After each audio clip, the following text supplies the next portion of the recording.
శ్రీమాత్రే నమః. ప్రేక్షకులకి ఆ లలితాంబిక అమ్మవారి యొక్క అనుగ్రహం పరిపూర్ణంగా కలగాలని మనస్ఫూర్తిగా కోరుకుంటూ, ముఖ్యంగా ఏంటంటే ఈరోజు మనం చెప్పుకోబోయేటువంటిది ప్రతి లగ్నానికి, అంటే మనకి 12 రాసులు ఎలా ఉంటాయో 12 లగ్నాలు ఉంటాయి.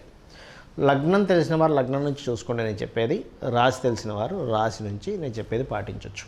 అయితే ఈ వీడియోలో మనీ, ఫైనాన్షియల్గా అంటే ధనపరంగా మీరు అభివృద్ధి కావాలి అంటే మీ లగ్నరీత్యా లేదా మీ రాశిరీత్యా ఎటువంటి విధి విధానాలు పాటించాలి, ఏ దేవత ఆరాధన చేసుకోవాలి, గోవుకి ఏం తినిపించాలి, ఎటువంటి నియమాలు పాటించాలి అనేటువంటిది స్పెసిఫిక్గా ఒక్కొక్క లగ్నం నుంచి వస్తుంది. ఆ రకంగా మనం దీంట్లో కొంతమందికి మరి అందరికీ డేట్ ఆఫ్ బర్త్ ఉండాలని లేదు, టైం ఉండాలని లేదు, నక్షత్రం తెలియాలని లేదు. వాళ్ళు కూడా ఏం చేసుకోవాలో వీడియో ఆఖరిలో చెప్తాను. అదేవిధంగా కొన్ని కండిషన్స్ కూడా ఉంటాయి, అవన్నీ కూడా నేను మీకు చెప్తాను. సో 1 by 1గా మనం తెలుసుకుందాం. కర్కాటక లగ్నము, కర్కాటక రాశి. లగ్నం తెలిస్తే లగ్నం నుంచి చూసుకోండి, లగ్నం తెలియనటువంటి వారు రాశి నుంచి చూసుకోవచ్చు.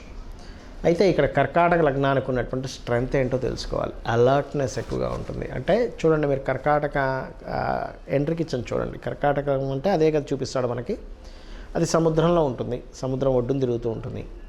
ఎవరైనా కొంచెం దాన్ని పట్టుకోబోతారు, కొంచెం దాని మీద దృష్టి సాధించి దగ్గరికి రాబోతున్నారు అనగానే అది 365 degreesలో ఎటైనా వెళ్ళగలుగుతుంది.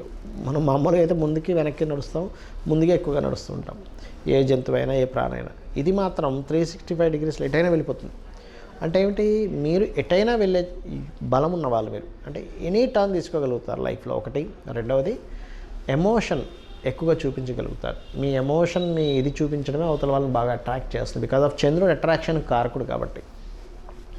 అయితే ఈ కర్కాటకం వారికి ధనాన్ని ఇచ్చే కారకుల్లో చాలా ఉంటాయి. ధనం 2వ అధిపతి, పంచమాధిపతి, షష్టమాధిపతి, దశమాధిపతి, లాభాధిపతి, భాగ్యాధిపతి అని ఇలా ఉంటారు. దాంతోపాటు మీ ధనాధిపతి ఎక్కడికి వెళ్ళి ఉన్నాడో మీ పర్సనల్ చార్ట్లో అది మారిపోతూ ఉంటుంది. అయితే ఇక్కడ పర్టికులర్గా మీకు ధనాన్ని ఇచ్చే కారకుడు ఎవరయ్యారు అని చెప్పి చూసుకుంటే కనుక మీకు గుర్తుపెట్టుకోండి, సన్ అంటే రవి. రవి అంటే ఏమిటండి, మెడికల్, లేకపోతే ఏదైనా ఆరోగ్యానికి సంబంధించినటువంటిది, పొలిటికల్ రిలేటెడ్ సంబంధించిన డబ్బులు రావాలి. ఇది బేస్. అయితే ఇది వెళ్ళి ఇంకో దగ్గర కలిసినప్పుడు ఆ రకమైనటువంటి గ్రహంతో మారినప్పుడు వేరేది ఇస్తుంది. అయితే అది వేరేది ఇస్తుందా, ఎందులో ఇస్తుంది, ఏమిటనేటువంటిది మీ పర్సనల్ చార్ట్ డిసైడ్ చేయాలి. బట్ మీకు ఫైనాన్షియల్ గ్రోత్ రావాలి అంటే మాత్రం సూర్య ఆరాధన చేయండి ఎక్కువగా.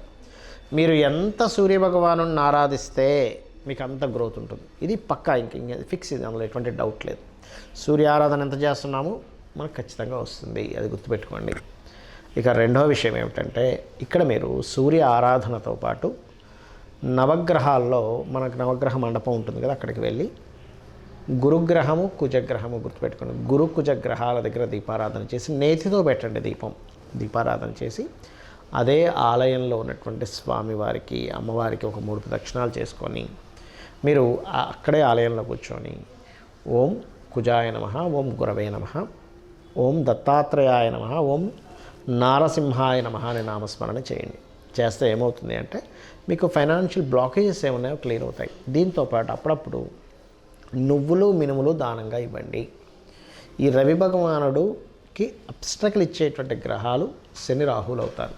కాబట్టి మీరు తెల్ల నువ్వులు, నీలం రంగు వస్త్రము, మినుములు, అదేవిధంగా సిమెంట్ కలర్ వస్త్రం దానంగా ఇవ్వచ్చు. కొంతమంది అడుగుతూ ఉంటారు, ఏమండి ఈ నువ్వుల్ని నేను గోవుకి తినిపించవచ్చా? పొరపాటును కూడా నువ్వులు మాత్రం తినిపించకండి. ఎందుకు అంటే నువ్వులు తిన్నిందంటే ఏదైనా ప్రాణి అది ప్రెగ్నెన్సీతో ఉంది అంటే ఆ ప్రెగ్నెన్సీ విచ్ఛిన్నం అవుతుంది. గోహత్య మీకు అంటుకుంటుంది, గోహత్య పాపం అనేటువంటిది. కాబట్టి అది పొరపాటును కూడా చేయకండి. లేదండి మా దగ్గర ఎవరు దానం తీసుకునేవారు లేరు అనుకుంటే ఒక చక్కటి ఉపాయం చెప్తాను. బెల్లం తీసుకోండి, చిన్న ఉండలుగా చేయండి. ఒక 4 బెల్లము ఉండలు తయారు చేసుకొని గోవుకు తినిపించండి. ఈ నువ్వులు, మినుములు దానం ఇచ్చే ప్లేస్లో ఈ బెల్లపు ఉండలు తినిపించవచ్చు. అది కూడా దేశీవాళీ ఆవుకు తినిపించండి. ఖచ్చితమైనటువంటి ఫలితాలు మీకు వస్తాయి ఫైనాన్షియల్ పరంగా.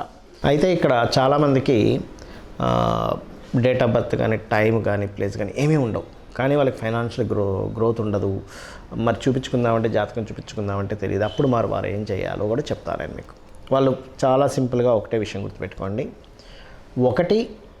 పాయింట్ నెంబర్ 1, నిత్యము కూడా ఎర్లీ మార్నింగ్ నిద్ర లేచి 5 గంటలప్పుడు ఆ సమయంలో కనుక చక్కగా కాలకృత్యాలు తీర్చుకొని లలితా సహస్రనామాలు రెగ్యులర్గా వినడం. మొత్తం సహస్రనామాలు నోటికి రాదు, కేవలం వినడమే అనేది నాకు ఎంత ఎలాగో ఉందండి అనుకుంటే మీరు నవవిద్రుమ బింబస్త్రీ న్యక్కారి విధనచ్చదాయే నమః అనే నామస్మరణ చేసుకోండి. దీనికి ముందు ఓము లాస్ట్లో నమః కలుపుకొని చేసుకోవచ్చు. ఒకటి.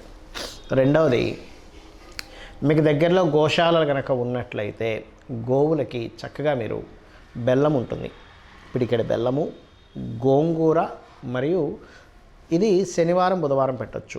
శుక్రవారాలు ప్రత్యేకంగా నూనె వేయకుండా చేసినటువంటి చపాతీలకి తేనె పూసి చిన్న చిన్న ముక్కలుగా చేసి దేశీవాలి గోవుకు తినిపించండి. ఖచ్చితంగా మీకు ఏమవుతుందంటే ఈ ఫైనాన్షియల్ గ్రోత్ అనేటువంటిది మీ జన్మజాతకంలో మీకు ఏ దశ నడుస్తుందా, ఏ లగ్నము, ఏ రాశి ఏమీ తెలియకపోయినా కూడా ఈ రెమెడీ చేయడం ద్వారా మీకు ఖచ్చితంగా ఫైనాన్షియల్ గ్రోత్ ఉంటుంది.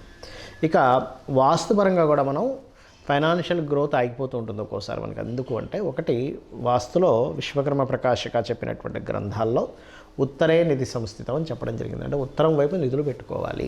చాలామంది తెలియక ఏం చేస్తారంటే వాస్తుపరంగా ఉత్తరంలో ఎక్కడా కూడా వీళ్ళు మనీ పెట్టరు. అదే కాకుండా ఉత్తరంలో రెడ్ కలర్స్ వేయడము, అగ్ని సంబంధించినవి పెట్టడం ఇలాంటివి చేస్తుంటారు. ఎల్లో కలర్స్ వేయడం ఇవి వేయకండి. ప్యూర్ వైట్ కలర్ ఉండేలా చూసుకోండి. లోపల వైపు అంటే ఇంటి లోపల వైపు ఉత్తరం గోడకి, అలాగే ఉత్తరం మధ్యలో చిన్న లాకర్ లాంటిది పెట్టుకుని అందులో కొన్ని డబ్బులు పెడుతుండండి, లేదా చిన్న డబ్బీ పెడితే అని పెడుతూ ఉండండి. అలాగే నైరుతి బెడ్రూమ్లో నైరుతి మూలలో బీరువా పెట్టకుండా వాయుయం అంటే నైరుతి బెడ్రూమ్లో వాయుయంలో పెట్టండి, మొత్తం ఇంటికి కాదు. నైరుతి బెడ్రూమ్లో వాయుయంలో అక్కడ మీకు గెయిన్స్ అండ్ ప్రాఫిట్ జోన్ అంటారు కాబట్టి అక్కడ మీరు ధనం పెట్టడం ద్వారా మీకు గ్రోత్ ఉంటుంది. నైరుతిలో కొంతమంది పెడుతుంటారు, కానీ ఏమవుతుంది, ఎందుకు వద్దంటున్నారంటే ఒక్కొక్కసారి మనకు కనుక టిల్ట్ 345, 350 డిగ్రీస్ ఇటు టిల్ట్ అయిందనుకోండి ఎప్పుడైనా, అప్పుడు ఏమవుద్ది, అది దక్షిణ నైరుతి అయిపోయే ఛాన్స్ ఉండి మీకు వేస్టేజ్ అవుతూ ఉంటాయి డబ్బులు. కాబట్టి వాస్తుపరంగా ఈ జాగ్రత్తలు తీసుకోండి. ఇంట్లో ఫైనాన్స్ ప్రొడ్యూస్ అవ్వడానికి ఆగ్నేయంలో పర్టికులర్గా మొక్కలు ఎక్కువగా పెంచుతూ ఉండండి. గ్రీన్ కలర్ బల్బ్ ఒకటి పెట్టండి. అలాగే స్టవ్ కింద కూడా గ్రీన్ టైల్స్ పెట్టండి. ఇప్పుడు దీనివల్ల ఏమవుతుందంటే బెనిఫిట్స్, అదేవిధంగా కుబేర స్థానాన్ని మీరు చక్కగా క్లియర్గా చేసుకుంటున్నారు, మనీ ప్రొడ్యూస్ అవ్వడానికి ప్లానింగ్ చేసుకుంటున్నారు వాస్తుపరంగా. ఈ జాగ్రత్తలు తీసుకోండి. అలాగే ఇంకొకటి ఏంటంటే ఎప్పుడైనా గుర్తుపెట్టుకోండి, మీరు మీ సబ్కాన్షియస్ మైండ్ అంటే అమ్మవారు. మీరు ఎప్పుడు కూడా నెగిటివ్ మాట్లాడే వాళ్ళతో ఫ్రెండ్షిప్స్ కానీ, నెగిటివ్గా థింక్ చేసే వాళ్ళతో మాట్లాడడం కానీ అస్సలు చేయకండి. డబ్బులు సంపాదించాలనుకునేవారు, ఎందుకంటే ఎంతసేపు వాళ్ళు ఏం చేస్తారు, ఎవడెవడైతే లాస్ అయ్యారో ప్రపంచంలో, లాభం అనేది ఖచ్చితంగా జరుగుతుంటాయి ప్రతి మనిషికి. కొంతమంది బిజినెస్లు బాగా రాణిస్తారు, కొంతమంది అద్భుతంగా చేస్తూ మరి సడన్ డౌన్ అవుతారు, రకరకాలు జరుగుతూ ఉంటాయి. నెగిటివ్ కాన్సెప్ట్ ఆలోచనలు ఉన్న వాళ్ళు ఏం చేస్తారంటే ఇక వాళ్ళ సేపు వీళ్ళకి బిజినెస్ లేదు, వాళ్ళకి బిజినెస్ లేదు, మనకు కూడా బిజినెస్ లేదు అంటే ఎంతసేపు నెగటివ్ అని వాళ్ళ మైండ్లో తిప్పుకుంటూ ఉంటారు. అటువంటి సర్కిల్లో మీరు వెళ్ళినట్లయితే మీకు కూడా అదే స్టార్ట్ అవుతుంది. అలా కాకుండా పాజిటివ్ థింకర్స్ ఎప్పుడు మీ చుట్టూ ఉండాలి. మీరు ఎప్పుడు కూడా ఒక పుస్తకం పెట్టుకొని చక్కగా దాంట్లో ఇవాళ నేను నా టాలెంట్, నా స్కిల్స్ ఎంత పెంచుకుంటున్నాను. ఎప్పుడైనా గుర్తుపెట్టుకోండి, ఫైనాన్స్ అనేది దేంతో లింకప్ అయి ఉంటుందంటే మీ స్కిల్స్తో లింకప్ అయి ఉంటుంది. సో స్కిల్స్ పెంచుకునే పని చేయండి. నేను ఇంకా ఏ స్కిల్స్ పెంచుకోవాలి, బికాజ్ ఆఫ్ ప్రతి సొసైటీకి కావాల్సింది ఏంటంటే నాకు పలానా స్కిల్స్ ఉన్న వ్యక్తిని నేను పెట్టుకుంటాను, నేను ఉద్యోగంలో తీసుకుంటాను అని అనుకుంటూ ఉంటాడు, వాళ్ళని కన్సల్ట్ అవుతాను అనుకుంటూ ఉంటాడు. స్కిల్సే ధనము అనే విషయాన్ని మీరు అర్థం చేసుకోవాలి. స్కిల్స్ లేకపోతే నిర్ధనము. అది ఎటువంటి స్కిల్స్ అయినా, ప్రపంచానికి ఎటువంటి స్కిల్స్ అవసరం, ఇప్పుడు ఏ నీడ్లో ఉంది దాంట్లో ఆలోచించండి. ఇంకొకటి ఏంటంటే మీరు ఏదైనా ఒక బిజినెస్ చేయాలనుకుంటే పర్టికులర్గా మీ పర్సనల్ చార్ట్లో మీకు ఏ గ్రహం ధనం ఇస్తుంది ఈజ్ మోస్ట్ ఇంపార్టెంట్. ధనాన్ని ఇచ్చే గ్రహం ఎవరు, మీకు యాక్టింగ్ మూలంగా ఉందా, ఫైనాన్స్ మూలంగా ఉందా, ఫుడ్ మూలంగా ఉందా, కమ్యూనికేషన్స్ మూలంగా ఉందా, రియల్ ఎస్టేట్ మూలంగా ఉందా, క్రియేటివ్ మూలంగా ఉందా, లేకపోతే కొంతమంది చూడండి మ్యారేజ్ బ్యూరోస్ పెడుతూ ఉంటారు, లేదా రీసెర్చెస్ చేస్తుంటారు, డయాగ్నోటిక్ సెంటర్స్ ఉంటాయి, schools, colleges, consultancy centres, job consultancy centres, అబ్రాడ్కి పంపించేవి. ఇలాగా 12 భావాలకు సంబంధించి ఉంటుంది. ఆ 12 భావములలో మీకు ధనాన్ని ఇచ్చే గ్రహం ఎవరయ్యారు, ఎవరికి పోర్ట్ఫోలియో వచ్చింది, ఎవరి ద్వారా మీకు డబ్బులు వస్తాయి ఈజ్ మోస్ట్ ఇంపార్టెంట్. ఇది తెలుసుకోండి ముందుగా. చాలామంది మిస్టేక్ ఎక్కడ అవుతారంటే ఎప్పుడు డబ్బులు వస్తాయి, వేటి ద్వారా డబ్బులు వస్తాయి, ఎప్పుడు డబ్బులు పోయే యోగం ఉందని చాట్లో తెలుసుకొని చేసేవాళ్ళు ప్లానెడ్గా వాళ్ళు సక్సెస్ అవుతారు. అది తెలియని వాళ్ళు ఇబ్బంది పడతారు. సింపుల్. ఎలా అంటే మనం రోడ్డు మీద నడుస్తున్నాము, అక్కడేదో ముళ్ళు ఉంది, అలాగే నడుచుకుంటూ వెళ్ళాము, ముళ్ళు కాలు గుచ్చుకుంటుంది. చూసి పక్క నుంచి వెళ్ళాము, మనకు ముళ్ళు గుచ్చుకోదు, ఇబ్బంది పడం. సేమ్ యాజ్ ఇట్ ఈజ్ కాలం అనే ప్రయాణంలో ఎప్పుడు ఎక్కడ మనకి ధన సంబంధించిన ఇబ్బంది వస్తుంది, ఎక్కడ మనకి గ్రోత్ ఉంటుంది. ఈ పాయింట్ యాస్ట్రాలజికల్గా చాలా స్పష్టంగా ఉంటుంది. ఇది కనుక తెలుసుకోగలిగితే అద్భుతాలు సాధించగలుగుతారు. అలాగే వీలున్నప్పుడల్లా కూడా మీరు గుర్తుపెట్టుకోండి, ఇంట్లో ప్రత్యేకంగా కనీసం 6 నెలలకు ఒకసారైనా, సంవత్సరానికి ఒకసారైనా చిన్న హోమం ఏదైనా చేయించుకుంటూ ఉండండి. ఎందుకంటే ఇంట్లో ఉన్న నెగటివ్ ఎనర్జీ ఫామ్ అయ్యేటువంటిది పోతుంది. అలాగే మరొక విషయం ఏంటంటే, ఇక్కడ గోవులు ఉంటాయి, దగ్గరలో మీకు గోశాలలు ఉంటాయి, అప్పుడప్పుడు వెళ్ళి విజిట్ చేస్తూ ఉండండి. ఎందుకంటే మీ జాతక చక్రంలో ఉండేటువంటి గ్రహస్థితి ఏదైతే ఉందో ఆ గ్రహస్థితి అంతా కూడా మీ ఆరాతోని, మీ షట్చక్రాలతో ఫామ్ అయి ఉంటుంది. అప్పుడప్పుడు వెళ్ళి మీరు గోశాలకు వెళ్తున్నట్లయితే ఖచ్చితంగా మీకు మీ ఆరాలో ఫామ్ అయినటువంటి నెగిటివ్ ఎనర్జీ బయటికి పోతుంది.